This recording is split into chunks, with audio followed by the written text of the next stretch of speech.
有邊啲礦物質係重量訓練好需要嘅呢？好，歡迎點讚及訂閱。好，今集就講礦物質。礦物質係咩嚟嘅呢？係咪好緊要呢？我哋以前講過有蛋白質啦，有維他命，咁仲需唔需要礦物質嘅呢？尤其做 gym 啊，礦物質好緊要，一陣會講噶啦。OK，仲有另外一件事，我哋做 gym 嗰時咧，梗係開眼定合眼嘅呢？如果合埋眼嘅，有咩優點同埋缺點嘅呢？ OK 啦，一陣會再講噶啦。好，你好 Victor，歡迎嚟到偉大健身頻道。而家先講咩叫礦物質。嗱，礦物質要金字邊就擺明係金屬噶啦。OK，咁我哋以前講過啊，溫翻以前嘅劇集啊。嗱，我知道有好多 IG 啊，好多 YouTube 新加入噶。咁有啲 IG 咧冇睇我以前啲長視頻，我再講翻呢個營養系列嘅廣告先。OK， 以前我哋講過營養分咗幾種噶嘛，我哋介紹咗有呢個嘅蛋白質啦，十大蛋白質嚟講，十大蛋白質嘅排行啦。第二咧就講過呢個嘅碳水化合物，啲或者單糖、雙糖啦。第三咧就講呢個嘅脂肪嘅構造啊，亦都脂肪構造亦都帶落呢個嘅減肥係。如果你想有效減肥嘅咧，係健康咧，就睇翻我呢個減肥系列啦。好，第四，上集都講過嘅維他命啦，好緊要。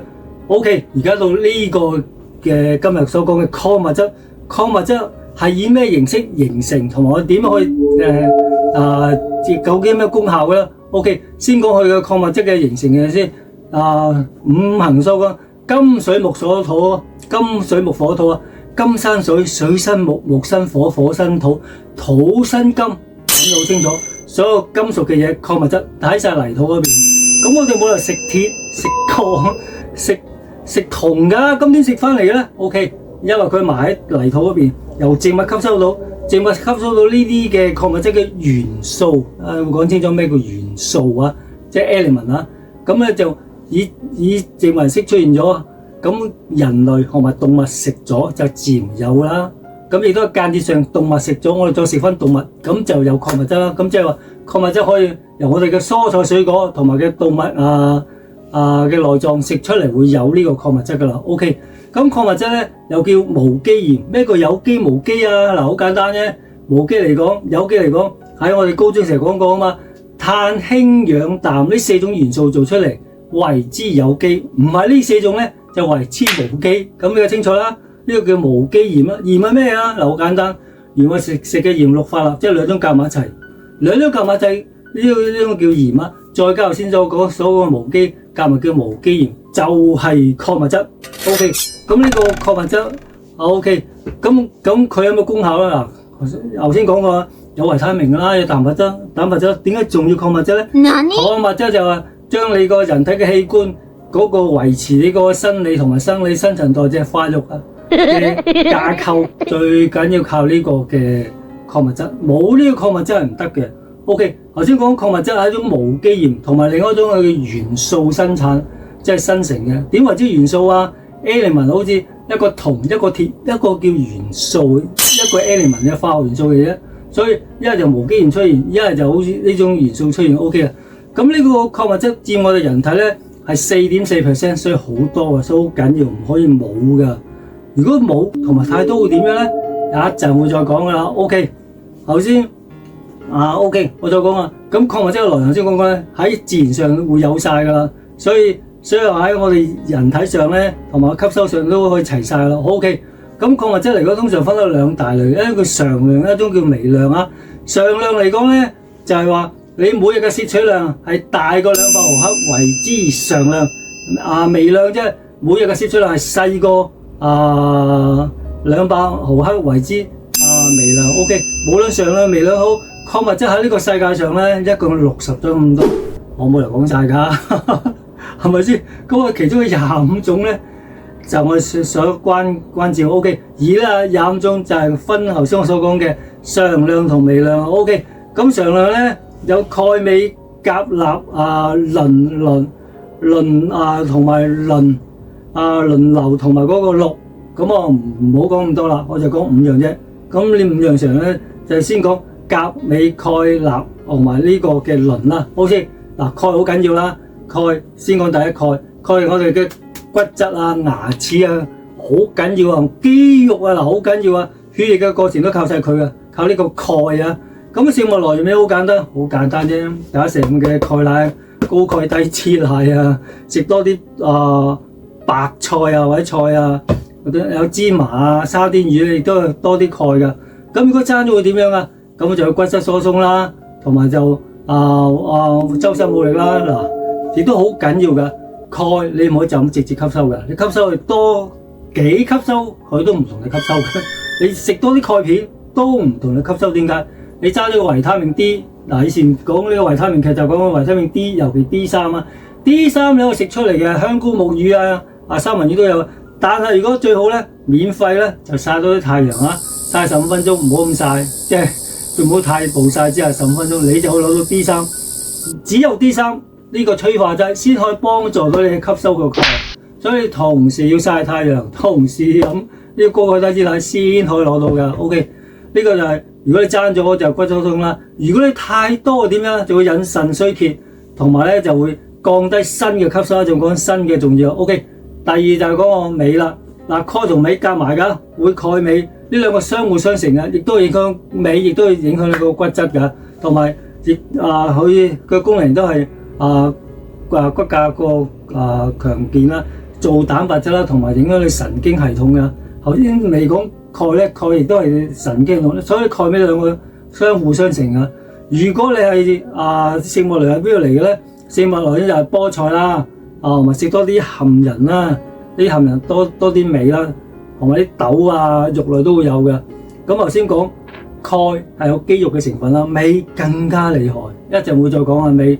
鎂咧就係我哋以前講譬如話肌酸，記唔記得呢個肌酸啊？呢啲肌酸睇翻以前嗰個補充劑系列，講你大力粉呢個肌酸係俾力量你嘅，佢入邊有一個叫 ATP 三磷酸腺苷啊，佢要靠呢個三磷酸腺要靠呢個鎂夾埋一齊先可以做到嘅 ATP 出嚟，所以咧你呢個好緊要啊！如果你冇咗個鎂咧，就係好簡單，冇力啦，冇咗 ATP 啦，唔夠力啦，同埋影響個心臟啊。咁太多會點啊？就會肚瀉啦。所以一般嘅瀉藥係有鎂嘅成分啦。好，鈣鎂鉀一路鉀啦，鉀亦都好緊要啦。鉀我以前講過嘛，神奇嘅香蕉啊嘛 ，OK 啦。鉀係啲咩咧？鉀係一種電解，即係會帶電㗎，同埋咧佢體液嘅平衡啊，亦都影響你嘅神經啊、心臟啊。最緊要講肌肉，一陣會再講啦。咁如果嚟講，呢個如果缺咗個先講食先，喺邊度嚟嘅咧？嗱，講個香蕉好緊要啦，水果啦，菠菜啦，菜嚟講菠菜最多啊，番茄啊 ，OK。如果爭咗點啊？梗會冇力啦，即係你靠呢個肌肉㗎嘛。鉀嚟講咧，喺香蕉嚟講咧，有成420毫克，食2隻係800幾，夠你去做 gym 嘅能力。所以做 gym 好中意食香蕉，佢有豐富嘅鉀，加埋佢嘅 D 6維他命，以前講過啦。咁呢個咧就神奇，佢要俾能量你嘅，所以咧鉀嚟講好緊要。一陣會再講個補充劑個鉀點解會咁重要㗎啦。OK，亦都去呢個製造嘅肌肉蛋白係靠呢個鉀㗎。OK，呢個冇咗，頭先都講唔夠力啦，係咪？如果太多會點樣啊？就會影響個心臟會心跳動㗎，所以影響個心臟跳動㗎。因為頭先鉀係帶電㗎嘛。OK。鉀鈉鈣鎂嘅鉀，而家到鈉啦。嗱，鈣同埋鎂係一對嘅，鉀同埋鈉有一對嘅。鉀鈉再補充翻係鉀鈉係世仇嚟嘅，有鉀就冇鈉，有鈉就冇鉀。所以鈉咧，我講個功效啦，一係個人體嚟㗎，你個鹽嚟㗎嘛 ，OK， 佢穩定你心壓，所以好緊要呢個鈉。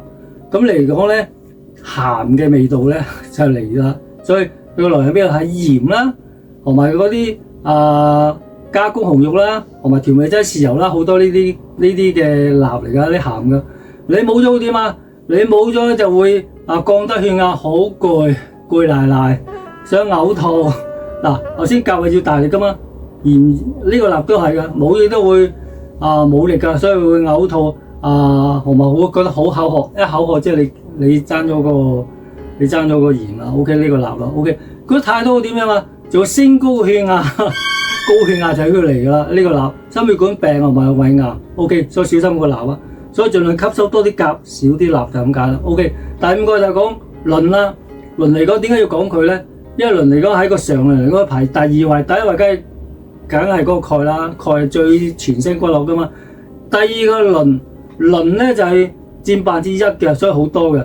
所以嚟講，佢多個能量 ATP 咧就會講噶啦，同埋製造蛋白嘅。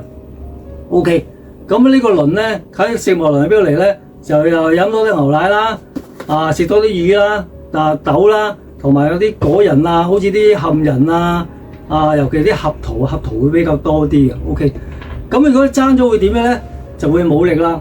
點解會冇力咧？嗱，講過頭先講呢個肌酸啊嘛，喺 ATP 叫三磷酸腺苷，聽清楚有個磷字㗎，三磷酸腺苷，所以佢 ATP 入邊嘅成分唔可以冇磷，冇磷真係冇力啦。所以你唔可以爭佢啊，所以一定要搞到周身冇力啦，同埋咧就會佢係一個能量產生嚟嘅，同埋啲加埋 B 集嗰方面，令到你肌肉神經啊，所以冇佢唔得㗎，亦都會心衰弱㗎。OK， 如果太多嘅點啊，梗係肚瀉啦。OK， 咁大家清楚明白啦。OK， 咁希望大家俾個讚我，做得咁辛苦係咪 ？OK， 再講第二個咧就係嗰個嘅微量元素。微量元素有7-8種嘅，有咧。碘、砷、銅、鐵同錳、鉬、鈽、仲有個硒同埋嗰個鉻，咁唔講咁多啦，我就講就講4個啦，就係碘、砷、銅、鐵。好，碘就好清楚啦，碘酒嚟講，咁呢個微量嚟講個碘咧就維持甲狀腺嘅時候爭啲咩碘啊，iodine就係爭啲甲狀腺，所以維持咧甲狀腺我咪製造呢啲嘅，令到製造咧甲狀腺嘅酵素、激素啊，仲有咧佢可以令到你嗰個智力影響你嘅智力啊，所以好緊要啊。咁如果食物來源嘅碘喺邊度嚟咧，就飲多啲牛奶啦，食多啲魚啦，食多啲雞蛋啦、生蠔啊，或者叫碘鹽先會有嘅。OK， 咁爭咗點啊？又係講過啦，甲狀腺會腫大啦，影響你嘅智力啦，傻傻地就係爭咗嗰啲碘噶啦。OK 啦，咁太多點啊？一樣。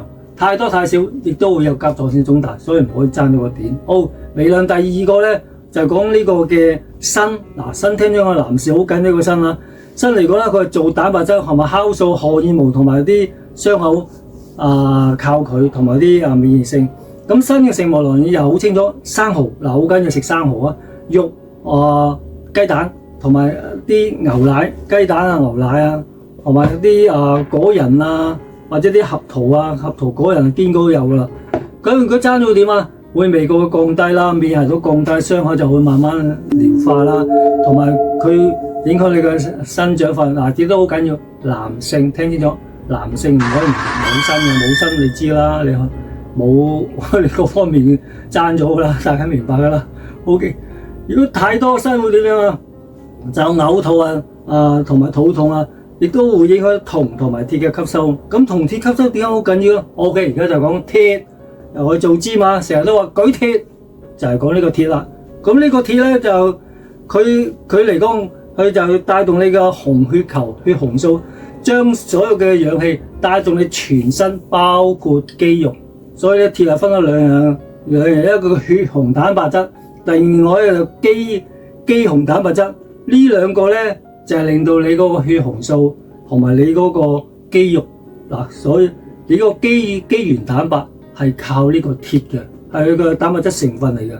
咁鐵咁食物喺邊度嚟咧？食多啲紅肉牛肉啊，同埋呢啲蛋黃菠菜豆就會多啲鐵。